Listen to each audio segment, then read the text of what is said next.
Tantor Audio, a division of Recorded Books, presents Political Science for Dummies by Marcus A. Stadelmann. Narrated by Jim Seybert. Publisher's note: this audiobook refers to figures and tables included in the print and e-book editions of the book. Introduction. As a professor of political science, some of the most frequently asked questions I receive from students include the following.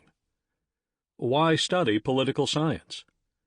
Why should different forms of government and world politics matter to me? Why study political theory and learn about foreign cultures? Most students assume that political events occurring either at home or in faraway countries don't impact their daily lives and are therefore not too concerned about them. Why would someone in Texas care about a new senator being elected in Oregon? Why would a college student living comfortably in the U.S. care about what's happening in Central Asia? What is globalization? How does it impact us, and why care about it? Why read a book written by an old Greek guy who has been dead for thousands of years?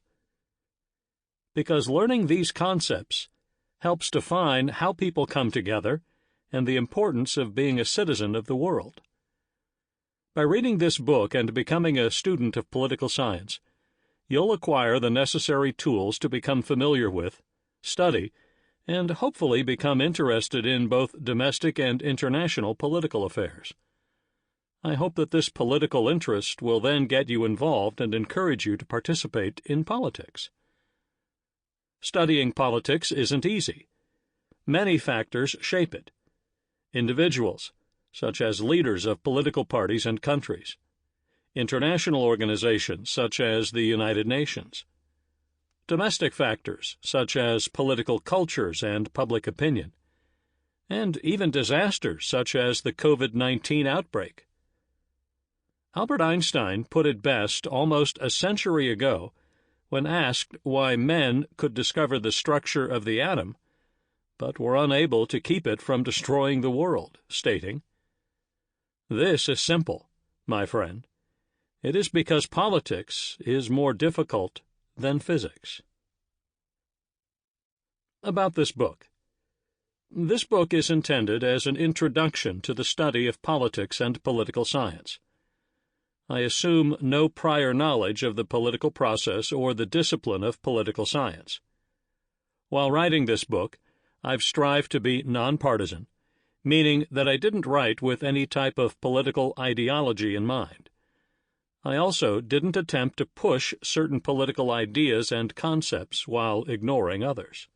One of the purposes of this book is for readers to come to their own conclusions and become more informed citizens and participate in not just debates on politics, but in the political process. With politics being the process of making decisions for the public, it affects us all. Therefore, citizens need to be educated on the issues of the day and must be willing to participate in politics.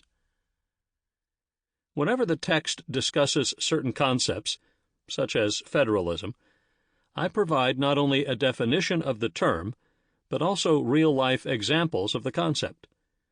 I show how it's being applied in countries and how it works. I draw many examples from democracies, mostly located in Europe, but I also focus on the rest of the world, especially in the section on international organizations, globalization, and warfare. I designed this book to provide a solid foundation on the principle of political science. It will prove to be helpful whether you're studying political science, writing a paper, or reading to expand your knowledge. I tried to make the book entertaining by including little-known tidbits on many topics. So, whether you're a political science student or just someone interested in the discipline, this book is for you. My hope is that this book will prove one point. Politics matters, and everyone needs to get involved in it. Conventions used in this book. The information in some chapters is relevant to more than just that chapter. When this is the case, I include cross-references to these chapters by chapter number. For example, I discuss the U.S. Constitution in Chapter 5. However, I also analyze specific constitutional powers of the American legislature and executive in Chapter 6. Icons used in this book. As you read and enjoy this book, you'll see two different icons that alert you to specific aspects related to political science, its subfields, and major writers and their works. Remember, this icon points out important information you should be aware of as you read the section, the chapter, or the book. This icon covers only the most important events, people, and issues. Technical stuff. Historical information, often case-specific, including treaties, important battles, strategic doctrines, and other relevant materials or events, have this icon beside them. This information isn't necessary for grasping certain concepts, but it is required for a political scientist in the making. Beyond the book. In addition to what you're reading right now, this book comes with a free Access Anywhere cheat sheet that includes a list of political scientists and their major works, as well as a handy bank of major political science concepts. To get this cheat sheet, simply go to dummies.com and type Political Science for Dummies cheat sheet in the search box. Where to go from here? Feel free to start with any chapter in the book that interests you. Keep in mind that all the chapters are non-linear, so you can start with any topic in any chapter. Happy reading! 1. Understanding Political Science. In this part, discover what politics is all about and why it's relevant to every person alive and thus needs to be studied. Find out how political science developed from being very descriptive and non-explanatory to a discipline that today tests propositions and creates theories to try to explain global behavior and conflict. Explore how political culture determines how people act politically in their countries. Plus, find out how the process of political socialization of people, referring to how people receive their political values, determines how they behave politically. Chapter 1. Discovering the Discipline of Political Science. In this chapter, understanding what politics and political science entail, finding out about political power, and looking into sources of legitimacy. Political science is the study of politics, and more precisely, power. Politics is the process by how government decisions are made. It involves some members of society making decisions for all of society because they hold political power over others. Politics, in turn, determines who gets what, where, when, and how. For this reason, politics is an ongoing competition between individuals, groups, or even nation-states. In the United States, politics can involve two interest groups competing for benefits from the government. At the international level, politics could be a competition for natural resources, such as oil or new powerful allies. A political scientist is interested in who holds political power in a society, what type of political institutions, forms of government, are best suited to bring about the least amount of conflict, and what form of government is best for its citizens. To be more precise, political scientists are interested in who gets elected to office, how elections are won, how policy is made, how leaders maintain themselves in power, and the all-important question, why does war occur, and could it be prevented? This chapter looks at the study of politics and political science, including the beginnings of political science. Looking at politics and political science. Many believe that political science is a way of training for future politicians. Although taking a political science class can be helpful if you want to venture into politics, this isn't what political science is all about. Political science is a method or a way to study politics. Remember, political science is an academic discipline that studies the relationship between people and political institutions. A discipline is a field of study usually represented by an academic department at a college or university. Political science is a discipline, and so are history, sociology, and biology. Politics impacts people daily, and most of the time they're not aware of it.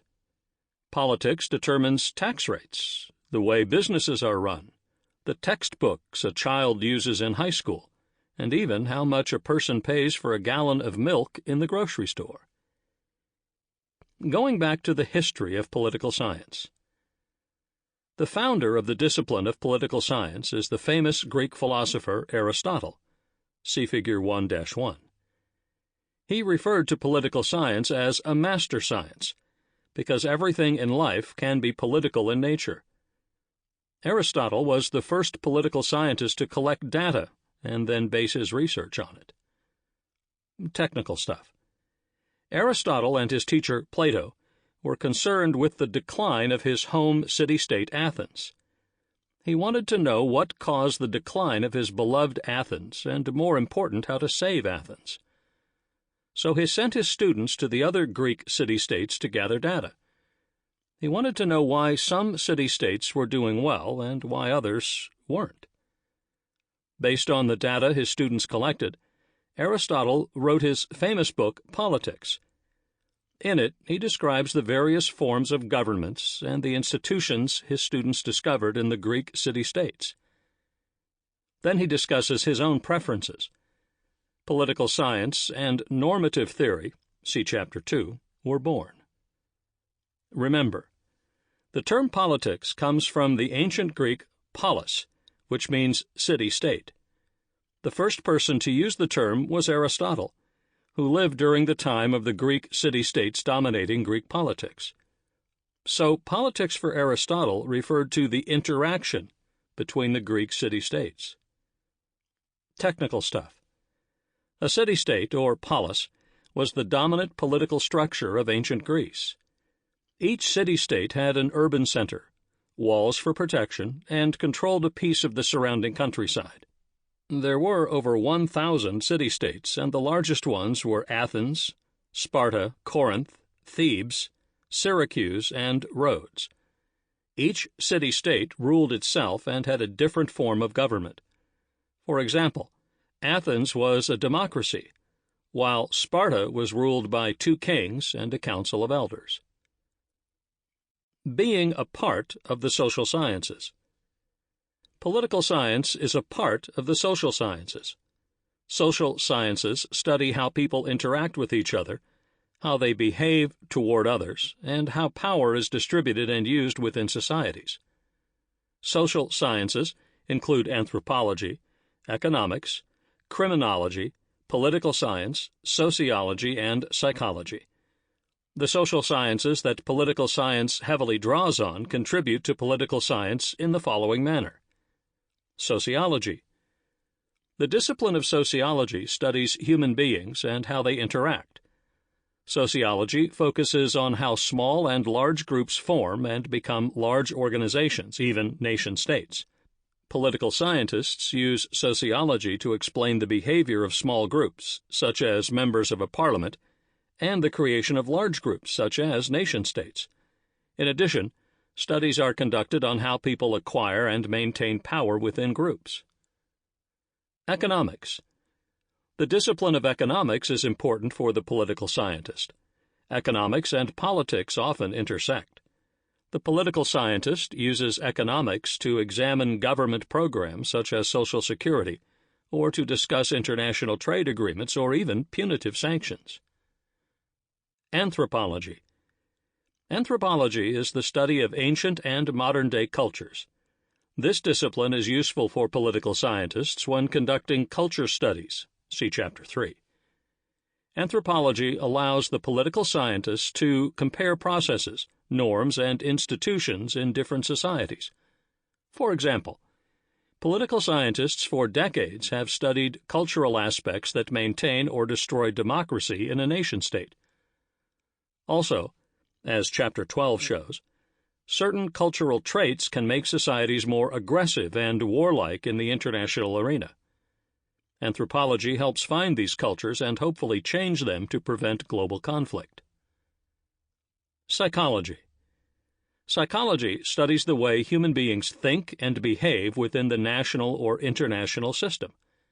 The political scientist can use psychology to analyze people, studying voting behavior in countries, or examining the leading politicians in different countries to see how and why they make certain decisions. All social sciences have impacted and still impact the discipline of political science.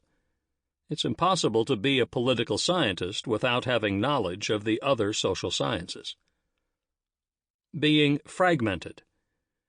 The discipline of political science itself isn't a cohesive discipline, but actually is made up of various subfields, which in turn are broken down into more subfields.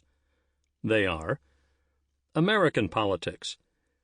The study of American politics involves studying American political institutions such as Congress or the presidency, as well as local or state governments. For example, the study of Texas politics falls into this category. Further, it includes the role of political parties and interest groups, as well as the American electorate. Today, subfields within American politics have developed. They include public administration, which studies bureaucracies, public policy making, and the role of courts, which looks at the evolution of the Constitution. Comparative politics. Comparative politics studies other nations and cultures.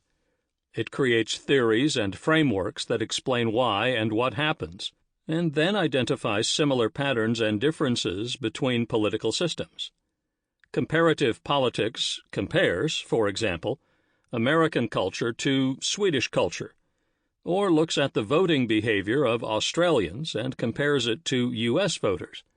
In addition, comparative politics studies various forms of governments, authoritarian, totalitarian, or democratic, and creates theories or concepts on the foundations for democracy. See Chapter 3. International relations. International relations studies relationships between nation-states. It looks at international conflict, diplomacy, and international organizations, and discusses such issues as human rights and terrorism. It also has two subfields: international political economy, which analyzes how economics and politics impact each other, and foreign policy studies, which looks at the interaction of countries with foreign nations. Political theory. Political theory studies the great thinkers of the past and present. Most political scientists believe that the great Greek philosophers Aristotle and Plato set the foundation for political science. Political theory studies how and why people behave in a certain way politically, and develops theories about the nature of people, the nature of liberty and freedom, ethics, and the role of the individual within a political system. It further includes studies on political ideologies such as fascism, communism, and the various types of democracies. Studying political power. Political science is the study of power. The discipline is enamored with the concept of power, namely how A gets B to do what A wants. Therefore, political science studies who holds power and how it's being used. Remember, political power is the ability to get others to do what you want. It can take force or peaceful means, such as persuasion, to achieve this. Political power is exercised over people in many ways. In the U.S., for example, the federal government exercises political power over its population by forcing its citizens to pay taxes. Who would volunteer to pay taxes once a year unless the federal government had the power to force someone to pay up? Most important, this use of power of the U.S. government is considered rightful by its population. Therefore, the federal government possesses the legitimate use of power over its population. Remember, the term government describes the people and institutions that are responsible for making laws and policies in a country. Exercising political power. In the U.S. and other federal societies such as Germany, states or regions also exercise political power over their population. In the U.S., the states set speed limits on their roads, and in Germany, states have the power to set tax rates. Finally, specific people, such as teachers, can also exercise political power. Whenever teachers assign homework, they're exercising political power over students. Students consider teachers to have authority, and their use of power legitimate, and therefore will do something, such as homework, they wouldn't normally do for fun. Authority refers to a general agreement that a person has the right to make certain decisions and that these decisions should be complied with.